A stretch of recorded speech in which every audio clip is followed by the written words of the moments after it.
Bonjour à tous, voilà, aujourd'hui en partenariat avec Max Gunner, je vous fais donc le démontage du M1 Garand, notamment au niveau de la gearbox, pour voir un peu ce qu'il a dans le ventre, au niveau des pièces, pour voir si GG se sont améliorés avec le temps. J'ai pas fait le démontage au niveau de la réplique dans cette vidéo, vous retrouverez le lien ci-dessous pour voir comment on démonte déjà l'ensemble de cette réplique. Pas très chiant à démonter en plus, donc c'est plutôt un bon signe. Alors pour moi, première chose que je vois, ici on peut voir un guide de ressort sur roulement, ce qui est plutôt bien pour éviter les torsions du ressort intempestives. On a une protection en plastique au niveau du moteur, qui se trouve ici, avec deux belles soudures positifs et négatifs au niveau des polarités, donc très très propre. La gearbox en elle-même, à mon avis, ça doit être un alliage d'alu et de zinc, donc du Zamac. Mais au vu de la forme de celle-ci, à mon avis, je pense pas qu'elle est prête à casser. Nous avons donc des roulements ici, qui se trouvent ici. Je pense que ça doit être du 7 mm, sauf celle-ci qui doit être du 8, à voir avec les compatibilités. Au niveau des vis, nous en avons de plusieurs sortes, donc en cruciforme et en Torx également, et en 6 pans, donc type clé Allen. Nous en avons un peu partout, est-ce que je peux voir. Donc on va démonter ça. On va se munir d'abord de la clé 6 pans et on va démonter les vis suivantes. Donc celle qui se trouve à l'avant.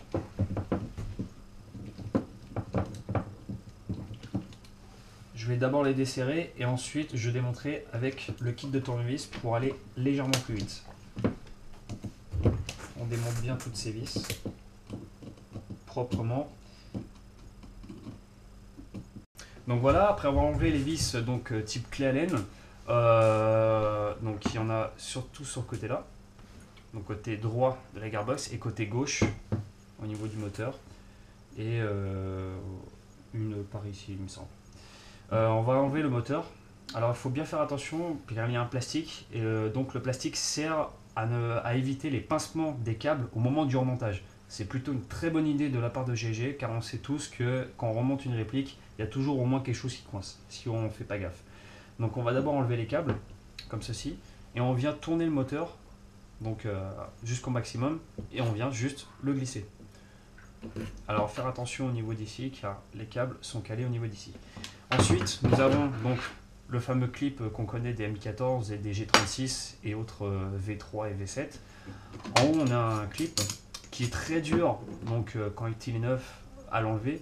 Il faut juste simplement avoir un tournevis plat ou quelque chose de plat, et ensuite le mettre comme ceci et taper au niveau du cul du tournevis, ce qui permettra donc de chasser cette petite plaque. Faites bien gaffe parce qu'il n'y a aucune vis qui se met en haut. Donc à ne pas perdre et à ne surtout pas bousiller. On va pouvoir maintenant ouvrir la gearbox. Comme on peut voir, il y a sur quasiment toutes les gearbox, il y a un trou ici. Il faut se munir d'un tournevis, le bloquer ici pour maintenir le guide de ressort et son ressort pour éviter de tout projeter au moment de l'ouverture. Ensuite, on vient tout maintenir correctement et on ouvre délicatement sans tout faire sauter. Au préalable, j'allais oublier, GG ont eu la merveilleuse idée, c'est de intégrer ici, on va dire une petite excroissance qui permet de débrayer l'anti-retour, ce qui permet d'avoir un ressort complètement détendu au moment du démontage. On met ça comme ça et on ouvre, on va essayer délicatement.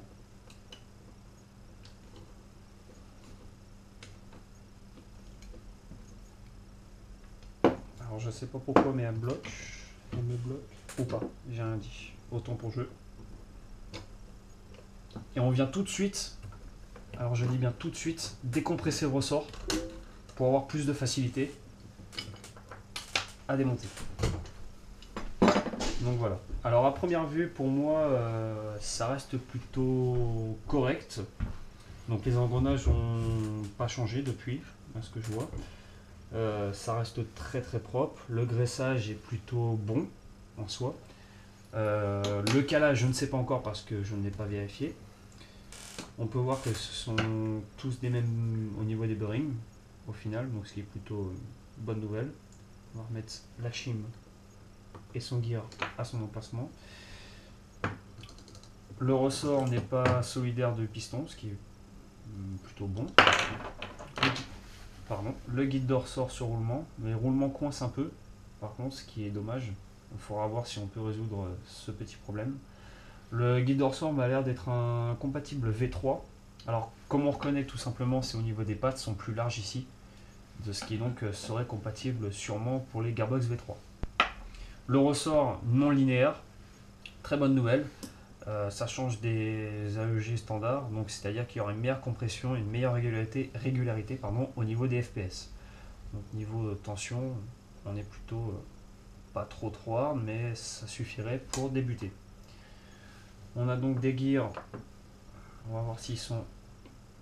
Non, ce n'est pas de l'acier, sinon il collera au niveau du moteur. Donc le bevel n'est pas en acier. L'anti-retour, donc voilà la tête qu'il a, compatible à rien. Ça c'est apparemment compatible vraiment à rien quoi, parce qu'il est vraiment spécifique au niveau de l'axe. Il est beaucoup plus long. On va vérifier pareil s'il est en acier. Là, lui par contre l'anti-retour est en acier. La tapered plate, donc du polycarbonate. À ce que je vois, ça serait plutôt de bonne qualité. Au niveau du piston, nous avons une tête de piston donc aussi en polycarbonate avec 6 trous au niveau de la ventilation pour que le joint vienne bien coller au niveau du cylindre. On va vérifier tout de suite l'étanchéité de celle-ci. Et là, c'est 0, 0, 0, 0. Alors, je ne sais pas pourquoi. Peut-être qu'il doit y avoir un problème au niveau du joint, peut-être qu'il ne s'est pas complètement collé au niveau du... Alors, et on va vérifier cette fois-ci. Voilà. Mais ça fuit au niveau du nozzle. Bon, une micro fuite, c'est pas non plus énorme, mais c'est tout de même une petite fuite à noter. On va mettre un petit graissage après, histoire que ça soit assez propre. On va démonter cette partie. On voit bien ici, donc je sais pas si vous allez voir, au niveau d'ici, il y a un petit ressort. C'est le ressort pour faire revenir la tapered plate en avant. On va démonter ça. Voilà. Donc la tapered plate spécifique, pas compatible pour la version 7, à ce que je vois. On a donc un nozzle. Alors pourquoi il fuit? Tout simplement parce qu'il n'y a pas de joint torique à l'intérieur. Compatible je ne sais pas à quoi. Il ressemble vachement aux versions M4 mais légèrement plus long. À voir au niveau si on peut trouver des longs nozzles pour M4. Donc le piston j'en ai parlé. Alors le piston, je vais revenir dessus. Donc ils ont supprimé la seconde dent au niveau du 6 qui permet d'éviter les rattrapages quand le piston revient. Donc, et que l'engrenage refait son cycle, continue à faire son cycle et s'arrête. C'est très bien au niveau de la part de GG. Donc pour ça, pas de problème. Au niveau de la tête de cylindre, on a une version 7, compatible version 7. Les trous ne sont pas complètement formés.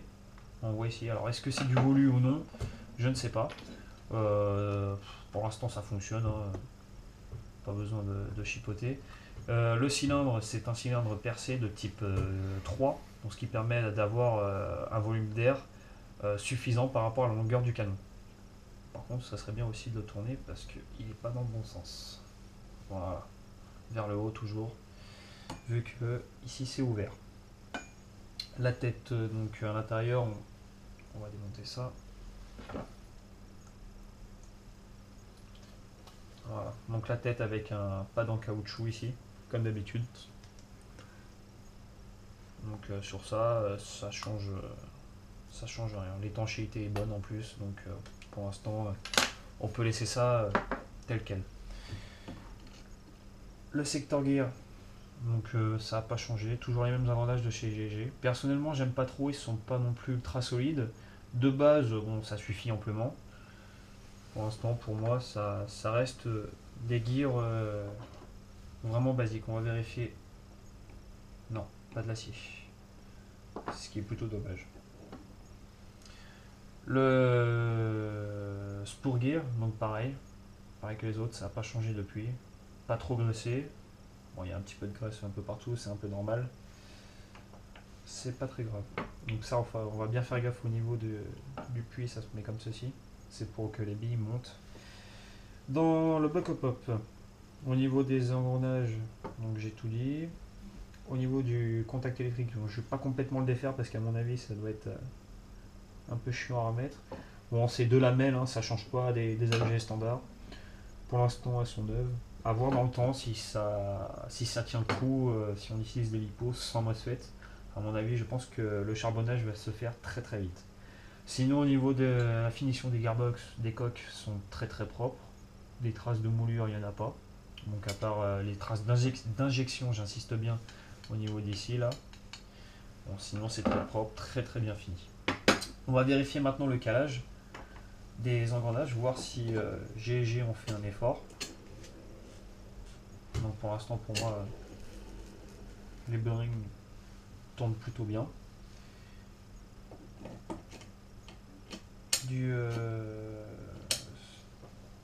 Tac. Donc les engrenages m'ont l'air d'être plutôt bien calés au niveau d'ici. On va vérifier si la gearbox, quand elle est fermée, tout est bien calé. On va virer ça.